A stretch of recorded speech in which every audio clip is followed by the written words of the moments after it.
Hello guys, I'm finally back on YouTube once again. For some reasons I have to quit this YouTube journey which I cannot share with you guys. But yeah, in future हो सकता है कि मैं एक video बनाऊं और ये सारा जो मामला जो मैं क्यों गायब था, कैसे था, मैंने क्या किया और क्यों किया, जो सब भी वो मैं शेयर कभी और फिर करूंगा बाद में। पर लेकिन आज जो वीडियो बनाने आया हूं मैं उस पर चलते हैं। अच्छा, एक बात मैं पहले क्लियर कर दूं, जो लोग मुझे पहले से जानते हैं और जिन्होंने मुझे बहुत पहले से सब्सक्राइब करा होगा, मतलब 1.5 साल पहले जब मैं वीडियोस बनाता था, तो उन लोगों को पता होगा मैं कमेंट्री, सो कॉल्ड कमेंट्री और रोस्टिंग वगैरह फजूल की चीज़ें करता था। फजूल में उन चीज़ों को इसलिए कह रहा हूँ कि अब मैं वो सब चीज़ें इंजॉय नहीं करता या उनसे मैं इंटरटेन नहीं होता। आई डोंट नो वाई मुझ में ये चेंज कैसे आया, क्यों आया, पर लेकिन yes, I don't like it at all. तो अगर तुम लोग एक्सपेक्ट कर रहे हो मुझसे कि मैं उसी तरह की वीडियोस करूंगा और वही गाली गलौज और वही सारी चीज़ें करूंगा, सो कॉल्ड फनी बनूंगा किसी और का मजाक बना के, तो वो चीज़ अब मैं नहीं कर सकता। और आई एम सॉरी अगर ये चीज़ जानकर तुम लोगों को अच्छा ना लगा हो तो प्लीज़ माफ़ कर देना। पर लेकिन ये हकीकत है, मैं वो सब नहीं करने वाला हूँ। अच्छा, अब तुम सब ये सोच रहे होगे कि अब मैं किस तरह की वीडियोस बनाने वाला हूँ और क्या करने वाला हूँ, तो ये वीडियो लास्ट तक देखते रहना।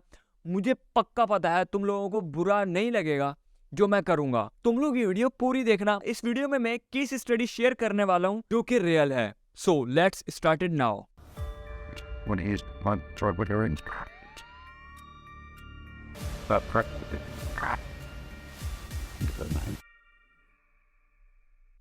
And Gene? Jacksonville 911. Yes, sir. Hi. This is. I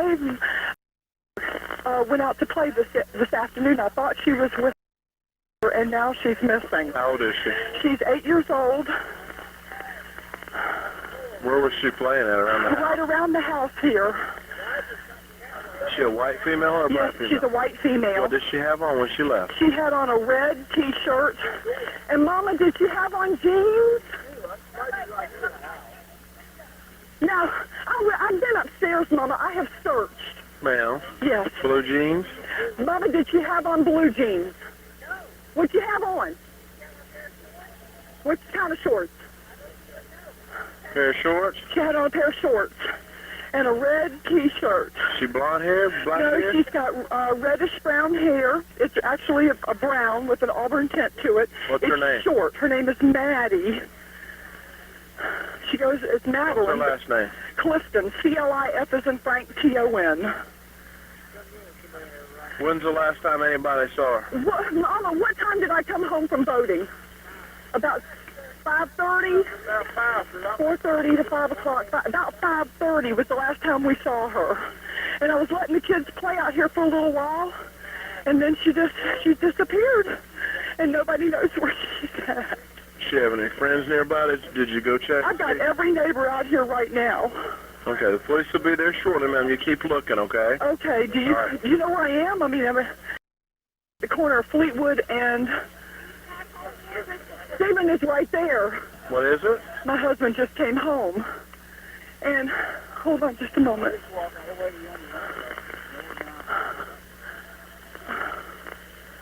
Honey, Maddie is gone. No. Okay, my husband just pulled up, but she's not with him, of course. Okay, the police are going to be there shortly, ma'am, okay? Thank you. Bye-bye. Bye. ये जुनूनी और फिक्रमंद 911 phone call जो अभी तुम सब ने सुनी, ये Maddie की मॉम ने मैडी के लापता होने के कुछ घंटों बाद की थी। जैसे ही पुलिस मैडी के घर पहुंची, वहां सारा मोहल्ला उसकी तलाश में लग गया और कोई भी इस केस का दर्दनाक और दिल दहला देने वाला अंजाम तस्वुर भी नहीं कर सकता था। आगे दिखाई जाने वाली फुटेज में क्राइम सीन की ऐसी तस्वीरें हैं जो पहले कभी नहीं दिखाई गयी। 8 साला मैडी क्लिफ्टन को जैक्सनविल, फ्लोरिडा में 3 नवंबर 1998 को उसी के दोस्त और पड़ोसी जोशुआ एल पैट्रिक फिलिप्स ने देखा था और जोशुआ की एज सिर्फ 14 साल थी, जो कि उन्हीं की गली में रहता था। दोनों अच्छे दोस्त बन गए और साथ खेला भी करते थे। जिस दिन ये हादसा हुआ उसी दिन मैडी अपने फ्रेंड जोशुआ के घर गई थी उसके बरामदे में बेसबॉल खेलने, लेकिन बाद में वो अपने घर जाने के लिए निकली, लेकिन कभी अपने घर पहुंची ही नहीं। तकरीबन शाम के 5 बजे के आसपास तक भी मैडी का कोई अता पता नहीं था। तो उसकी मॉम ने 911 को वो फोन कॉल की जो अभी थोड़ी देर पहले आप सब ने सुनी। आखिरी दफा उसे लाल रंग की YMCA बेसबॉल शर्ट में देखा गया था, जिसके पीछे उसी का अपना बड़े बड़े लफ्जों में नाम भी लिखा था। लापता होने की खबर फैलने के बाद उसके मोहल्ले के बहुत सारे लोग मिलकर उसे ढूंढने लगे। तलाश के शुरू में जोशुआ ने मैडी की अम्मी से पूछा कि ये सब क्या हो रहा है, और जब उसे मालूम हुआ कि किसी को भी मैडी काफी घंटों से नहीं मिल रही, तो वो भी सारे लोगों के साथ मैडी को ढूंढने में लग गया। जोश की उम्र 14 साल थी, तो वो ये सब सुनकर बहुत परेशान हो गया था, और कोई भी अपने दोस्त के बारे में ये सुने तो वो परेशान ही होगा। उसने सब लोगों के साथ मिलकर मैडी को ढूंढने की हर मुमकिन कोशिश की। मैडी की गुमशुदगी के इश्तिहार पूरे मोहल्ले में लगाए और उसके आसपास एरियो में पूछताछ भी की। मैडी की वो तस्वीर जिसमें वो बहुत अच्छे अंदाज से मुस्कुरा रही है, हर बिलबोर्ड, हर टी शर्ट पर लगाई गई थी, और $50,000 का इनाम भी रखा गया था कि कोई भी मैडी को पहचान ले और उसके घर वालों को इतला दे सके। एरिया के सब लोगों ने मिलकर मैडी को तकरीबन 1 हफ्ते तक लगातार ढूंढा। अब इस केस में सबसे पहले मैडी के ही एक पड़ोसी को मशकूक ठहराया गया। एक आदमी जो 15-20 साल से ऐसे ही किसी हमले यानी असल्ट केस में मुलव्विस था। अब जिस इंसान पर सबको शक था, उस बंदे के लिए किसी ने गवाही दी कि वो इंसान किसी और शख्स के साथ था इस सारे टाइम में, तो किसी का भी अब और बाकी शक रहता ही नहीं था उस पे। अब जब पुलिस इस केस को सॉल्व नहीं कर सकी, तो FBI भी इस केस में शामिल होने लगी, लेकिन उन्हें भी कोई नया सबूत या लीड नहीं मिली। अब सबको ऐसा ही लगने लगा था कि मैडी इस दुनिया से ही गायब हो गई, लेकिन मैडी की गुमशुदा होने के 6 दिन बाद सब कुछ बदल गया, जब सबसे गैर मशकूक शख्स के सबसे ज्यादा खौफनाक राज सामने आए। मिसी फिलिप्स, जो कि जोशुआ फिलिप्स की अम्मी थी, उन्होंने अपने घर के फर्श पर कुछ गीले निशान देखे। उसके बाद उन्होंने जोशुआ के कमरे की तलाशी लेना शुरू की और उनका ध्यान जोशुआ के बेड पर गया। उन्होंने बाद में खुद बताया कि मैं जो देख रही थी उस पर यकीन करना ही नहीं चाहती थी। गहरे सदमे में वो अपने घर से बाहर निकली और बाहर किसी पुलिस वाले को ढूंढने लगी। एक लम्हे के लिए उसने सामने मैडी के घर की तरफ नजर डाली और सोचा कि मैडी के घर वाले अभी भी उसके घर वापस आने का इंतजार कर रहे होंगे, लेकिन अब जल्दी उनके इर्द गिर्द की दुनिया तबाह होने वाली थी। मिसी को जो ऑफिसर मिला, वो मैडी के घर के बाहर मैडी की तलाश में लगाए जाने वाले कैंप में रह रहा था। ऑफिसर मिसी के साथ उसके घर गया वो खौफनाक मंजर देखने के लिए जो मिसी ने अपने बेटे के बेडरूम में देखा था। जॉश के बेड के गद्दे यानी मैट्रेस से मैडी के पांव लटक रहे थे। मैं अभी से सबको बता दूं कि आगे दिखाई जाने वाली और बताई जाने वाली डिटेल्स के बारे में मैडी के साथ जो कुछ हुआ था वो बहुत दर्दनाक और खौफनाक था, तो प्लीज आसानी से ट्रिगर हो जाने वाले इंसान इस वीडियो को आगे ना देखें। जॉश को शुरू से पता था कि मैडी कहाँ है। जब वो मैडी की अम्मी से पूछ रहा था कि क्या हो रहा है, जब वो सारे मोहल्ले वालों के साथ मिलकर हर जगह पे मैडी के गुमशुदा होने के इश्तिहार लगा रहा था, तब ऐसा लग रहा था कि जॉश मैडी के गुमशुदा होने के बारे में बड़ा परेशान है और उसे ढूंढना चाहता है। लेकिन उस सारे टाइम जॉश को पता था कि मैडी की लाश उसी के बेड के गद्दे के नीचे है। पुलिस को जॉश के कमरे से वो टेप भी मिली जिससे जॉश ने मैडी की लाश को अपने बेड से पूरा बांधा हुआ था ताकि मैडी की लाश बाहर ना गिर सके। मैडी ने जो शॉर्ट्स पहने थे वो भी उतारे गए हुए थे और पुलिस को जॉश के ड्रेसर के पीछे से बेसबॉल बैट भी मिला और कमरे से छुरी भी बरामद हुई। पुलिस ने वहां छानबीन के दौरान कुछ और भी चीजें नोट की, जैसे कि बेड के साथ वाली टेबल पर बहुत सारे एयर फ्रेशनर्स रखे थे और बहुत सारी अगरबत्तियां भी रखी हुई थी जली हुई। इससे ज्यादा परेशान कुन बात ये थी कि उस टेबल पर जहां एयर फ्रेशनर्स रखे हुए थे उसी जगह मैडी के गुमशुदा होने का इश्तिहार भी पड़ा हुआ था। ये सारे सबूत उस कमरे से मिलने पर अंदाजा हुआ कि ये बहुत तरह के एयर फ्रेशनर्स और अगरबत्तियां मैडी की लाश की बदबू को छुपाने के लिए इस्तेमाल किए जाते होंगे। इस सारे मामले में सबसे डिस्टर्बिंग बात ये थी कि जब पुलिस ने उस बेड को देखा तो मैडी की लाश उस बेड को अभी भी अच्छे से जकड़ी हुई थी, यानी कि जब मैडी को गद्दे के नीचे डाला जा रहा था उस टाइम तक मैडी जिंदा थी। हो सकता है जब जॉश सबके साथ मिलकर मैडी को ढूंढने की एक्टिंग कर रहा था, मैडी तब भी इस बेड के अंदर शायद जिंदा थी। अगर जॉश वक्त पर रिपोर्ट कर देता तो शायद मैडी आज भी जिंदा होती। ऑटोप्सी रिपोर्ट से ये पता चला कि मैडी के सर पर किसी चीज से 3 बार हिट किया गया था। पुलिस का ये मानना था कि जो जॉश के रूम से बेसबॉल बैट मिला था मैडी के सर पर उसी से हिट किया गया होगा। यहाँ तक कि मैडी का गला भी जॉश के कमरे से मिलने वाली छुरी से काटा गया था। और उसी चाकू से मैडी के सीने पर 7 से 9 बार घोंपा गया था। हालांकि कुछ रिपोर्ट्स में बताया जाता है कि ये 11 बार मारा गया था ऑटोप्सी में, लेकिन कोई रेप या असल्ट के सबूत सामने नहीं आए, जबकि मैडी की शॉट्स उतरी हुई थी। ये सारी चीजें बाद में ठोस सबूत के तौर पर इस्तेमाल हुई थी। जॉश फिलिप्स को अरेस्ट कर लिया गया और ये सब के लिए बहुत हैरानी वाली बात थी, क्योंकि जितने भी लोग उससे मिले थे उन सबके मुताबिक जॉश बहुत चुपचाप रहने वाला इंसान था। उसके बारे में कोई भी अजीब चीज नहीं थी। इनफैक्ट लोगों ने ये कहा कि वो एक फ्रेंडली नेचर का था। अरेस्ट होने के कुछ घंटों बाद जॉश ने मैडी को कत्ल करने का जुर्म कबूल कर लिया। अपना जुर्म कबूल करते हुए जॉश ने पुलिस को सारा मामला, सारी डिटेल्स, हर चीज उनके साथ शेयर की। अब ये बात जरूर याद रखना कि ये सारी स्टोरी जॉश की साइड की है। जॉश ने पुलिस को कहा कि जब मैडी उसके साथ उसके घर खेलने के लिए आई तो वो घर में अकेला था और जॉश के पेरेंट्स ये बिल्कुल पसंद नहीं करते थे कि उसके दोस्त उसके घर आकर किसी की गैर मौजूदगी में खेलें। तो दोनों घर के बाहर पिछले बरामदे में साथ मिलकर बेसबॉल खेलने लगे और खेलने के दौरान मैडी की आंख पर गलती से बॉल लग गई थी। जैसे ही आंखों से खून निकलने लगा तो वो जोर जोर से चीखने लगी। मैडी को शांत करने के लिए जॉश उसको अपने घर ले गया, लेकिन मैडी वहां भी चीखती चिल्लाती रही, जिस वजह से जॉश डर के मारे अपने हवास खो बैठा। उसने इन्वेस्टिगेशन ऑफिसर को ये भी बताया कि वो बहुत डर गया था कि जब उसके अब्बू वापस घर आएंगे तो वो उस पर बहुत गुस्सा करेंगे। इसी डर और खौफ से उसने मैडी को चुप कराने के लिए अपने बेसबॉल से मैडी के सर पर 1 या 2 दफा मारा और उसकी बॉडी को अपने मैट्रेस के नीचे दबा के छुपा दिया। और फाइनली जब उसके अब्बू घर आए तो जॉश ने इन्वेस्टिगेशन ऑफिसर्स को बताया कि मैडी उस वक्त तक भी हल्की हल्की सांसें ले रही थी। उसने ये भी बताया कि मैडी को उसने फिर वापस गद्दे से बाहर निकाला और चाकू से उसके सीने पर कई बार वार किया और फिर से उसकी लाश को उस मैट्रेस के नीचे दबा दिया।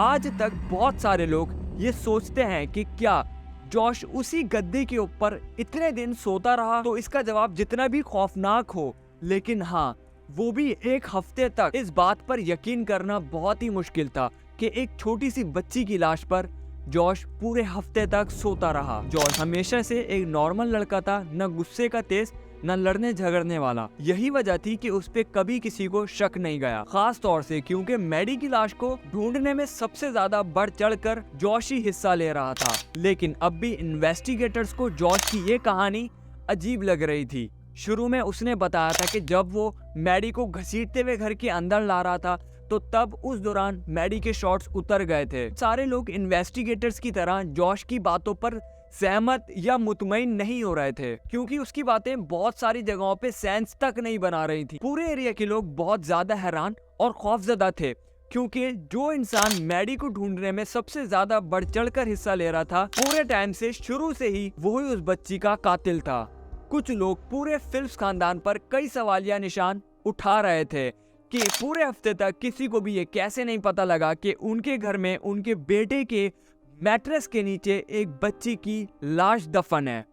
वो मामूल से ज्यादा चुपचाप रहने लगा था और उसकी अम्मी ने उसे इतना सीरियस ही नहीं लिया। और जॉश के बिहेवियर में जो बदलाव आया, उसकी अम्मी के मुताबिक उसकी वजह थी कि जॉश की एक फ्रेंड लापता थी। और अगर तुम ये वीडियो शुरू से देख रहे हो तो मैंने शुरू में ही बताया था कि पुलिस ने एरिया के हर घर की तलाशी ली थी, फिलिप्स फैमिली के घर की भी। उस टाइम पुलिस ने यह दावा किया कि उन्होंने फिलिप्स के घर में कोई भी ऐसी मशकूक चीज नहीं देखी थी। पुलिस और जॉश के पेरेंट्स को गलती सड़ती लाश की बदबू कैसे नहीं आई, ये बात मेरी समझ से तो बाहर है। जॉश यही इसरार करता रहा कि उसने मैडी को अपने अब्बू के डर की वजह से छुपाया था, लेकिन उसके घर की जिंदगी कैसी थी ये सच काफी अरसे तक सामने नहीं आया, जब तक खुद मिसी ने अपनी निजी जिंदगी को पुलिस वालों के साथ डिस्कस नहीं किया। उसने बताया कि वो और जॉश घर का हर काम बहुत एहतियात और डर से करते थे, क्योंकि उनका शौहर बहुत ही खौफनाक और गुस्से का तेज इंसान था। उसे ये बात बिल्कुल पसंद नहीं थी कि उसके पड़ोसियों के बच्चे किसी बड़े की निगरानी के बगैर उसके घर आए, लेकिन खास तौर पे उसे जॉश का अपनी से छोटी उम्र की बच्चों के साथ खेलना ना पसंद था। मिसी ने कहा उसे छोटी बच्चियां पसंद नहीं थी और इस बात की वजह मुझे खुद आज तक समझ नहीं आई। जॉश के अब्बू स्टीव को कभी भी अपनी तरफ की कहानी बताने का मौका नहीं मिला, क्योंकि सन 2000 में ही उनकी एक कार एक्सीडेंट के दौरान मौत हो गई थी। जब केस कोर्ट में गया तो जॉश को एक अडल्ट की तरह सजा सुनाई गई। जॉश के लॉयर्स ने ये मुद्दा उठाया कि मैडी के साथ जो कुछ हुआ उसकी इब्तिदा एक एक्सीडेंट थी और हड़बड़ाहट की वजह से मामला और बिगड़ा और पागलपन की तरफ आके खत्म हुआ। इसलिए जॉश को मैनस्लॉटर यानी गैर इरादी कत्ल की सजा सुनाई जाए। लेकिन प्रोसिक्यूशन यानी मैडी के लॉयर्स को ये बात हरगिज गवारा नहीं थी। सबसे पहली बात, ऑटोप्सी रिपोर्ट में कोई भी ऐसी चीज सामने नहीं आई जिससे ये कंफर्म किया जा सके कि मैडी की आंख पर बेसबॉल ही लगी थी, बल्कि वो दोनों बेसबॉल खेल रहे थे, इस बात तक का भी कोई सबूत नहीं था। और जॉश ने ये दावा किया था कि जॉश ने मैडी की बॉडी को घसीटते हुए अपने घर में लेके गया था, लेकिन मैडी की किसी भी बॉडी पार्ट पर किसी भी जगह कोई भी मिट्टी के निशानात नहीं थे, जिसका ये मतलब हुआ कि उसके शॉट्स घसीटे जाने की वजह से नहीं उतरे गए थे। और इसके अलावा घर के पिछले बरामदे या घर में किसी भी जगह कहीं भी उसके खून के निशानात नहीं मिले, सिवाय खुद जॉश के कमरे के। मैडी को सिर्फ और सिर्फ उसकी शर्ट और मोजों में पाना इस बात की गवाही देता था कि इस सब के पीछे जॉश के इरादे कुछ और थे। आखिरकार मुकदमे की समाअत सिर्फ 3 दिन तक चली। जज ने जॉश को मुजरिम करार दिया और थर्ड नहीं फर्स्ट डिग्री की सजा सुनाई गई, यानी उम्र कैद, वो भी बिना किसी पैरोल के। क्योंकि जॉश की उम्र 16 साल से भी नीचे थी तो उसे सजाए मौत नहीं सुनाई जा सकती थी। सलाखों के पीछे ही जॉश एक टीनेजर से अडल्ट हो चुका है और वो अब भी मैडी के कत्ल के बारे में तफसील से बात नहीं करता। लेकिन 2018 में उसने मैडी की फैमिली से माफी भी मांगी। जॉश अपने माफीनामे में मैडी से ज्यादा खुद की मुश्किलात और खुद की परेशानियों के बारे में ज्यादा बात कर रहा था, जो कि खुद जॉश को अपने बारे में सोचने वाला दिखा रही थी, जो खुद पसंदगी की बहुत सी खसलतों को वाजा कर रहा था, जैसे कि खुद को सबसे अजीम समझना और सिर्फ अपने हुकूक के बारे में समझना। अब शायद तुम सब लोगों को ये लग रहा होगा कि कहानी यहाँ खत्म हो गई, लेकिन ऐसा नहीं है। 2017 में इस केस की दोबारा सजा सुनाई गई, यानी 2012 में जब जॉश को पहली सजा मिली थी तो सुप्रीम कोर्ट के हिसाब से नाबालिग कातिलों को पैरोल के बगैर उम्र कैद की सजा नहीं दी जा सकती थी। और जब 2017 में इस केस को दोबारा ओपन किया गया तो इस केस के बारे में और भी खतरनाक बातें सामने आईं। उसमें एक ये बताया गया कि जॉश के कमरे में कुछ कल्ट प्रैक्टिसिंग की किताबें भी मौजूद थीं। इसके अलावा जॉश के कंप्यूटर से ये भी पता लगा कि मैडी के कत्ल होने से आधा घंटा पहले जॉश अपने कंप्यूटर पर कुछ अडल्ट वीडियोस देख रहा था, जिसमें छोटी उम्र की बच्चों के साथ तशद्दुद किया जा रहा था और उन पे जुल्म हो रहा था। हो सकता है जॉश को इन वीडियोस का असर होने लगा हो और वो भी ये सब चीजें करना चाहता हो। अगर ये सब सच है तो वो सिर्फ मैडी के साथ ही नहीं, अगर वो किसी और बड़ी की निगरानी के बगैर किसी और लड़की के साथ होता तो भी यही करता। मैडी की अम्मी ने कोर्ट में अपनी कुछ बातें रखी, उसमें से एक ये थी कि जॉश मैडी के नहीं बल्कि मैडी की बहन, जो मैडी की मौत के वक्त 11 साल की थी, उसके पीछे लगा हुआ था। असल में जॉश के कमरे से मैडी की छोटी बहन जैसी की एक फोटो मिली थी, जो जॉश ने मैडी की मौत से पहले कभी क्लिफ्टन फैमिली के घर से चुराई होगी। इससे ये बात साबित हो सकती है कि जॉश मैडी के नहीं बल्कि मैडी की छोटी बहन जैसी के पीछे लगा हुआ था। 4 दिन के ट्रायल के बाद जॉश की सजा को बरकरार रखा गया और उसको जेल में ही सड़ने दिया। अब भी ये केस आगे बढ़ेगा क्योंकि जॉश का ट्रायल इस साल 2023 में वापस होगा। अब तक जॉश को जेल में 25 साल गुजर चुके हैं। अभी के लिए इस केस का कोई नतीजा नहीं निकला है और आगे भी काफी अरसे तक शायद ना निकले। ओके गाइज, ये थी मेरे चैनल पर इस तरह की पहली वीडियो और आगे भी मैं इस तरह की वीडियोस और भी डालने वाला हूँ। मुझे कमेंट करके जरूर बताना कि तुम्हें ये सब केस स्टडीज जानने में इंटरेस्ट था या है, या तुम्हें ये सब जानकर मतलब अच्छा तो नहीं लगेगा ऑब्वियसली, पर लेकिन ये सब तुम्हें सुनकर कैसा लगता है और क्या होता है। और तुम्हारे पास अगर कुछ केस स्टडीज हैं या कोई ऐसी चीजें जो तुम लोगों ने खुद को पता हो और मुझे ना पता हो, तो प्लीज वो कमेंट्स में मुझसे शेयर करना। तो मैं और मेरी टीम उसके बारे में रिसर्च करेगी और हम उस पर कुछ ना कुछ वीडियो बनाने की जरूर कोशिश करेंगे। तो यहाँ वीडियो को एंड करते हैं। प्लीज चैनल को सपोर्ट करना। मैं बहुत टाइम बाद वापस बड़े दिल के साथ आया हूँ, तो मुझे सपोर्ट चाहिए होगी। Please support me guys as much as you can.